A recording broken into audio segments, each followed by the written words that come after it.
This is Bushra Khan. Welcome to Sama Podcast. Today we have Mr. Asim Siddiq, senior journalist from Sama TV. आपको बताते चलें कि बांग्लादेश की आवाम ने शेख हसीना वाजिद का तख्ता उलट दिया है।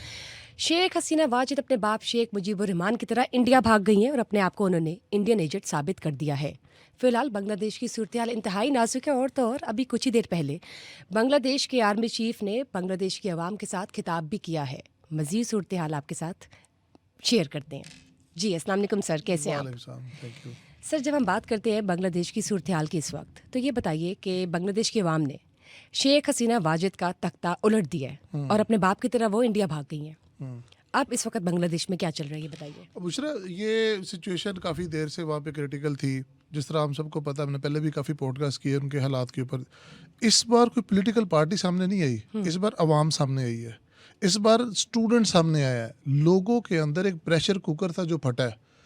हुआ ये कि पहले वो कोटा सिस्टम निकला, कोटा सिस्टम के बाद इन्होंने कहा जी हम कोटा सिस्टम को विड्रॉ कर लेंगे। जब वो थोड़े से हालात कुछ बेहतर होने लगे, साथ ही इन्होंने दो बड़ी जो पार्टीज थी, इसमें जमात इस्लामी भी थी और एक और पार्टी थी, उनको ब्लैकलिस्ट कर दिया और कहा गया कि ये जो स्टूडेंट्स थे ये सिर्फ इनके कारिंदे थे, ये आम लोग नहीं थे। जिसके बाद वो दोबारा भड़क उठे। अच्छा हुआ, अब आज क्या हुआ है? ये कॉल थी इनकी फ्राइडे की कि हम ढाका पे मार्च करेंगे। पूरे बांग्लादेश से लोग इकट्ठे होके, जो स्टूडेंट्स हैं इकट्ठे होके, वो ढाका पे मार्च करेंगे। जिस तरह हमारे यहाँ होता है ना, लॉन्ग मार्च करेंगे या इस तरह की चीज़, ये वो था।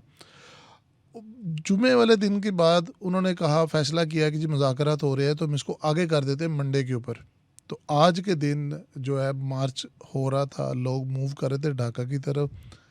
फौज ने इस सिचुएशन को देखा, जो कि देखना भी चाहिए था। अब तक 300 लोग वहाँ मर चुके हैं, 300 डेथ्स हो चुकी हुई हैं और वहाँ के जवानों ने अपने खून दिया है इसके लिए।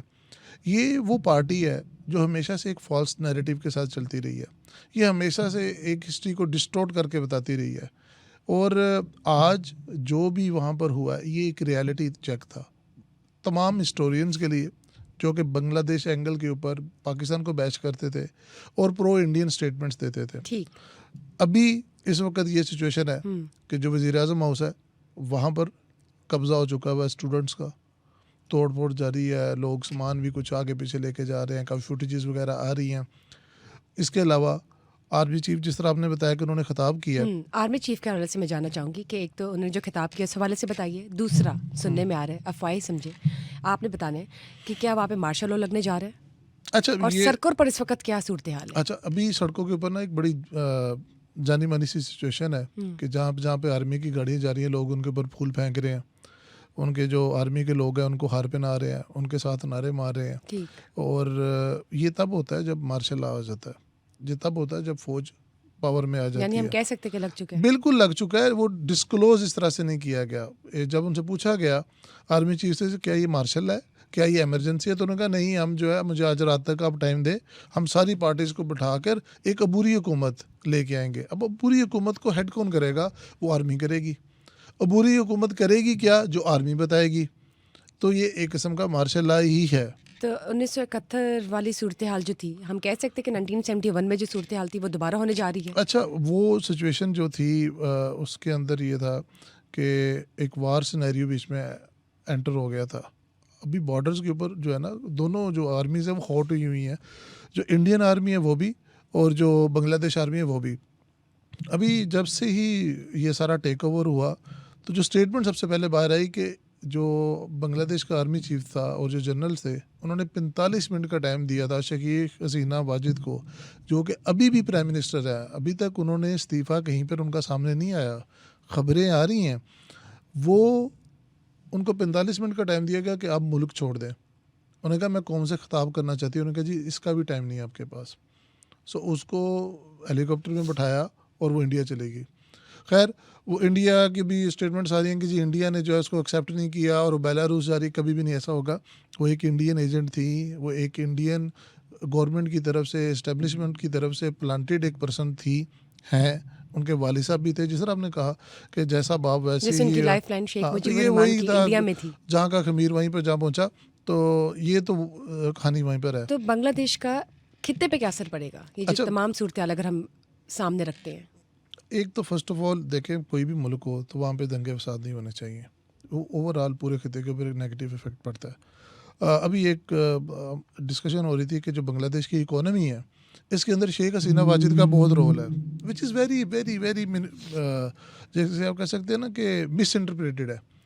शेख हसीना वाजिद का कोई रोल नहीं है बांग्लादेश की इकोनॉमी के अंदर, ये है इकोनॉमिक पॉलिसीज़ की कंटिन्यूटी का। तो इकोनॉमी पे असर पड़ेगा क्योंकि बांग्लादेश बिल्कुल नहीं इकोनॉमी पड़ेगा। वाइज बहुत देखिए स्ट्रांग अभी है। पढ़ा था, अभी ये जो पिछले 10-15 दिन महीने से चल रहा था उसकी वजह से, लेकिन जब आपकी इकोनॉमी की जो पॉलिसीज़ होती है ना उनकी कंटिन्यूटी रहे तो कुछ कोई फ़र्क नहीं पड़ता होता। मैं अगेन वही वाली बात जो मैंने आपको पहले भी की कि ऊपर जो भी बात है उससे कुछ नहीं होता, जो बंदे हैं जो काम करने वाले हैं जो पॉलिसीज़ हैं उनके साथ फ़र्क पड़ता है। ठीक। So if the economic policies continue कोई फ़र्क नहीं पड़ेगा, बैक टू ट्रैक आ जाएगा बांग्लादेश।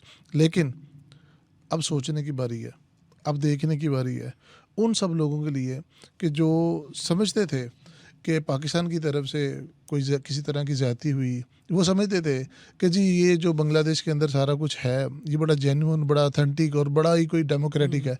बिल्कुल भी नहीं था। वहाँ पर एक किस्म की डिक्टेटरशिप चल रही थी।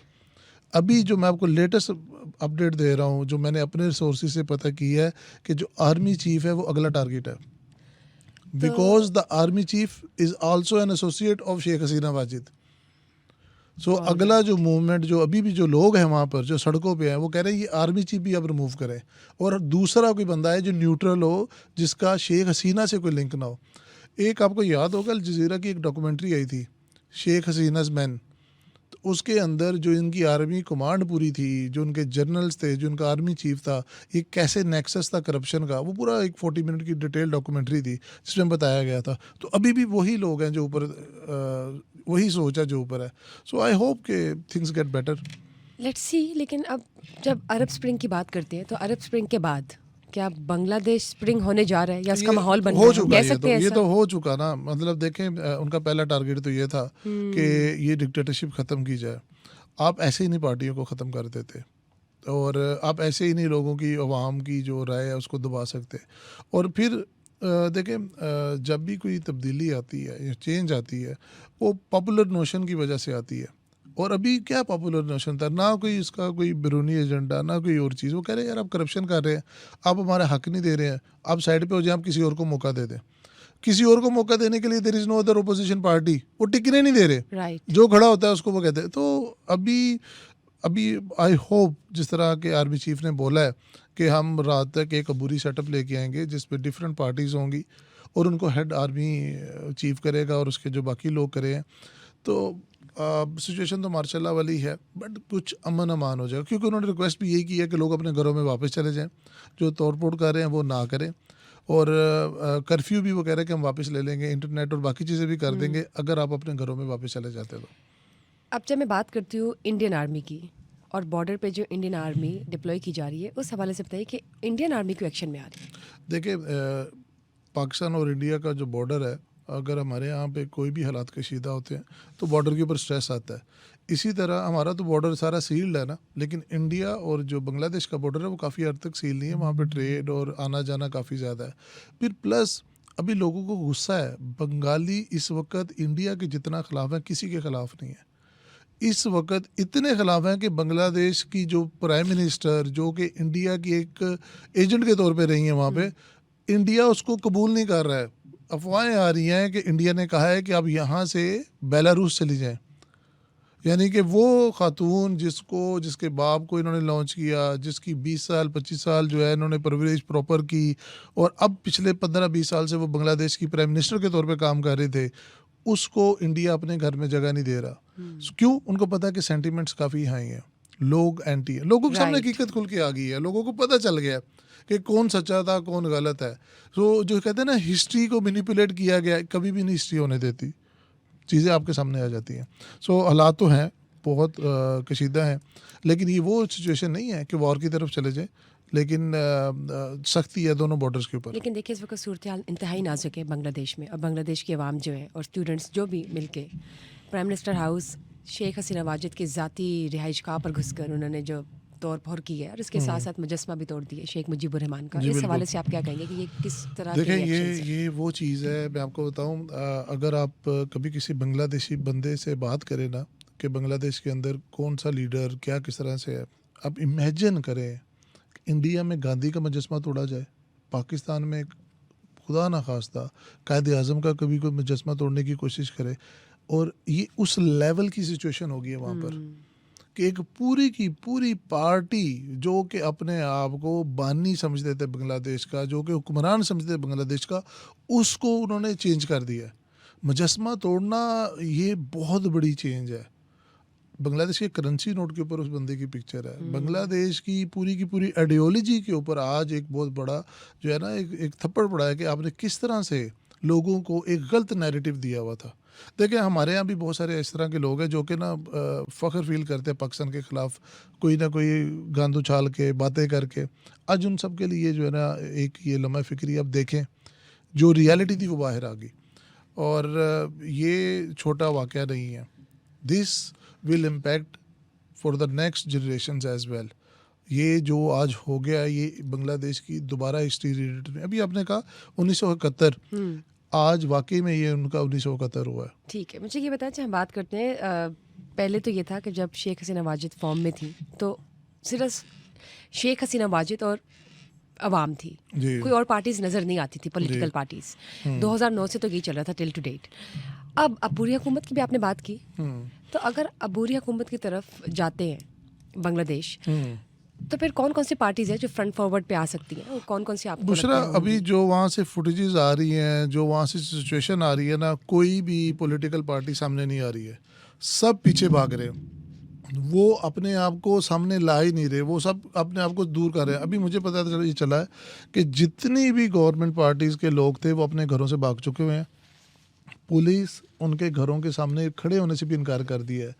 आर्मी से वो रिक्वेस्ट कर रहे हैं, आर्मी भी उनकी बात ही सुन रही है। सो सब अपने घरों से भागकर छुपे हुए हैं। जो हुक्मरान जमात में थे, जो अपोजिशन में थे, अगेन वो तो पहले ही जो है एक साइड पे लगे हुए थे। अब मुझे नहीं पता कि बुरी हुकूमत के अंदर वो कौन सी पार्टीज बच गई हैं। आई थिंक ये वही होगा जो प्रो एस्टेब्लिशमेंट कुछ पार्टीज होंगी, उनके जो नाम होंगे, मोहरे होंगे, कुछ उनको सामने लाया जाएगा। अदर देन दैट वहाँ पर तो जो डेमोक्रेसी है वो तो शटर हो चुकी है, अपोजिशन पे या इस तरह से खत्म हो चुकी। वहाँ पे तो अपोजिशन थी ही नहीं। शेख हसीना ने स्टेप बाय स्टेप क्रश किया अपोजिशन को। अभी एक हफ्ता पहले उन्होंने जमात इस्लामी जो बड़ी तगड़ी अपोजिशन पार्टी थी उसको ही पूरा के पूरा बैन कर दिया था। सो अब there is nothing left, but again एक होप आई है, एक उम्मीद आई है, और जिससे मुझे लगता है कि चीज़ें कुछ बेहतर होंगी। मेरी ये एक और इसमें जो है ना, अभी आपको मैं I wouldn't say it a prediction, लेकिन ये काफ़ी अरसे से ड्यू थी। वो ये था कि हमारे यहाँ पाकिस्तान में कंपैरिजन्स किए जाते हैं from one country to another, economic और सारी चीज़ों के ऊपर। देखिए जो भी कंपैरिजन होते हैं वो रियलिटी बेस होने चाहिए। हम लोग 20 साल से एक वॉर लड़ रहे हैं, वहाँ पर आज पिछले 7 दिन के अंदर और 300 के करीब लोग जो है वो उनकी डेथ हो चुकी हैं। इस सारे के दौरान इतना इम्पैक्ट पड़ा है उनकी इकोनॉमी के ऊपर, वो जो पिछले 1 साल में उन्होंने अर्न किया था वो उन्होंने एक साल के अंदर खो दिया है। तो हमें भी ये ज़रा सोचना चाहिए कि हमारे जो 20 साल थे वो प्लस आज ये जो बांग्लादेश के 10 दिनों के अंदर हुआ है, हमने कितनी कुर्बानी दी और हम कितने सख्त जान हो के लड़े हैं। इसमें खराज तहसीन देना चाहिए हमारी सिक्योरिटी फोर्सेस को, बिल्कुल ठीक, हमारे उन लोगों को जो डटे रहे हैं। सही। तो ये बताइए, अभी आपने सारी सूरत हाल शेयर की है, कोई और मजीद अपडेट्स हैं? अपडेट्स आती रहेंगी, बिल्कुल आती रहेंगी, क्योंकि अभी ये एक अभी रिसेंटली चीज़ हुई है। अभी तक शेख हसीना वाजिद की जो अपडेट्स आई है कि जो लेटेस्ट उनका अभी जो हेलीकॉप्टर था अगरतला उतरा। अब Agartala is a very significant place. इसका 1971 के अंदर भी जो कंस्पिरेसीज है वहाँ से बड़ा इसका रोल है। सो इंशाल्लाह नेक्स्ट पॉडकास्ट के अंदर हम बताएंगे कि अभी शेख हसीना क्या है, कहाँ पर है, और आगे बुरी सेटअप क्या होगा और लोग किस तरह से आगे लेके चलेंगे। अभी तो सूरत हाल गर्म है बांग्लादेश में, और जो सियासी सूरत हाल है, पॉलिटिकल कियोस जो इस वक्त है, आप सबके सामने नाज़रीन। हमारी कोशिश है कि समा पॉडकास्ट के प्लेटफॉर्म से आपको बताते रहे, आगाह करते रहे हर सेकंड के बाद जो अपडेट आ रही है। उसके लिए देखते रहिए Samaa podcast. Stay tuned for another session. Till then, bye bye.